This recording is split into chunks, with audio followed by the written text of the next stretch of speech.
মহানগৰীৰ মালিগাঁৱত পুনৰ গ্ৰীণ বাছক লৈ উত্তেজনা দুজনকৈ লোকক দুৰ্ঘটনা সংঘটিত কৰি গাড়ীখনে পলায়ন কৰিব খুজিছিল গ্ৰীণ বাছখনৰ চালক আৰু যাত্ৰীৰ মতে গাড়ীখন চলি থকা অৱস্থাতে হঠাতে বাছৰ সন্মুখলৈ অহা স্কুটি এখন বচাবলৈ গৈ কিছু পৰিমাণে আঘাতপ্ৰাপ্ত হয় এজন লোক বহু সময় গ্ৰীণ বাছখনক আটক কৰি ৰাখে স্থানীয় লোকে বাছখনৰ নম্বৰ AS202545 বুলি জানিব পৰা গৈছে পৰৱৰ্তী সময়ত মালিগাঁও যান-বাহন আৰক্ষী উপস্থিত হৈ নিয়ন্ত্ৰণ কৰে সমগ্ৰ পৰিস্থিতি पैसे नाकाटवाल एक मानव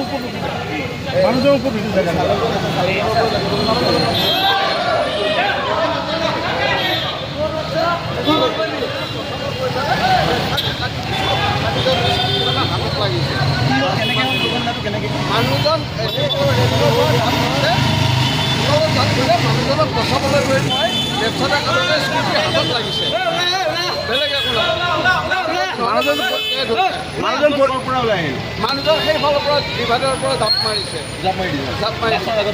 বাছৰ আগত পৰিছিলে মই বেছি নহয় ইঞ্চিমান কাটি দিছোঁ স্কুটিখন লগে লগে আহি আছিলে স্কুটিখন গাড়ীখনত খুন্দোৱা নাই কিন্তু মানুহজনৰ হাতখনত লাগিছে বেলেগ একো হোৱা নাই মই নহ'লে মানুহজন ডেড হৈ যায় মানুহজন কি দুখ পাইছে নেকি মানুহজনৰ গাত লগাই নাই মানুহজন পৰি আছিল বুলি কৈছে ষ্টাৰ্টিং লাগিছে মানুহজন পৰি আছিল বুলি কৈছে পৰা দেখা পাই মই কাটি আহিছোঁ পেচেঞ্জাৰৰ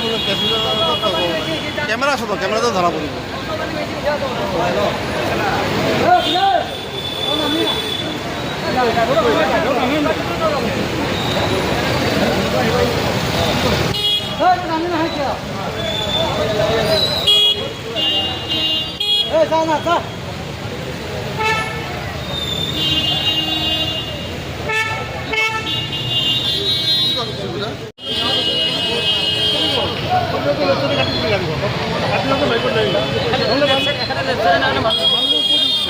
আগতো মাৰিছে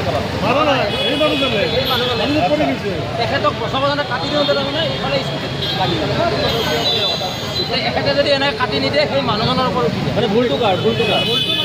মানুহজনৰ হ'ব ক'ব গ'লে মানুহজন বিশ্বজিৎ বৰ্মনৰ ৰিপৰ্ট অমৃত নিউজ 24/7